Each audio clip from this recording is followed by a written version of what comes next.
अगर आप भी हलकट भोजपुरी आइटम के वीडियो सबसे पहले देखना चाहते हैं तो चैनल को सब्सक्राइब करें और घंटी दबाना ना भूलें।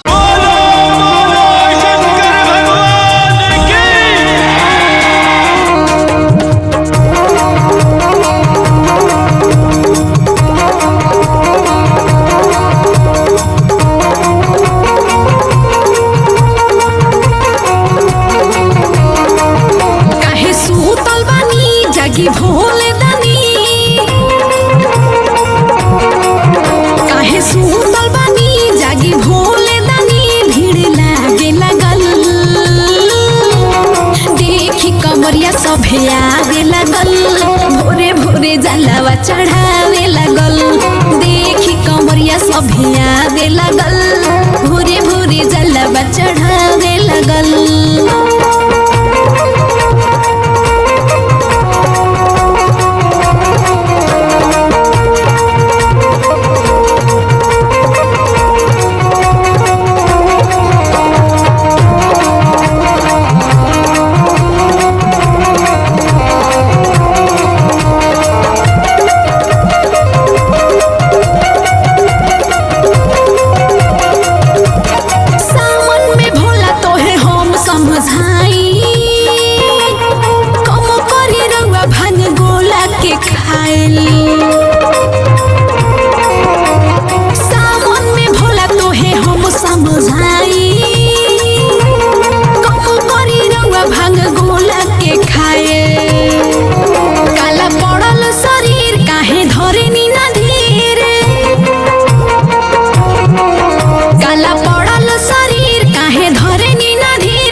देखी कमरिया सभे आवे लगल भोरे भोरे जलवा चढ़ावे लगल देखी कमरिया सभे आवे लगल भोरे भोरे जलवा चढ़ावे लगल।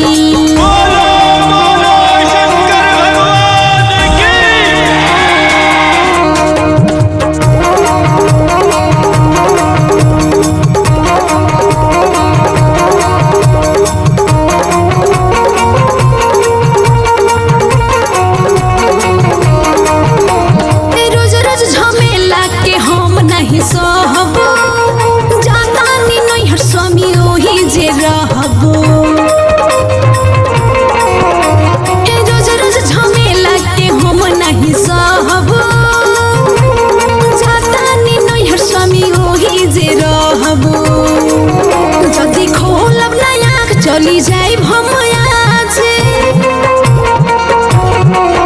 जदि खोलब ना आँख चली जाइब हम आजमानिया सौदा के कहल देखी कमरिया सभे आवे लगल भोरे भोरे जलवा चढ़ावे लगल देखी कमरिया सभे आवे लगल भोरे भोरे जलवा चढ़ावे लगल काहे सुतल बानी जागी भोले दानी भीड़ लागे लगल देखी कमरिया सभे आवे लगल भोरे भोरे जलवा चढ़ावे लगल देखी कमरिया सभे आवे लगल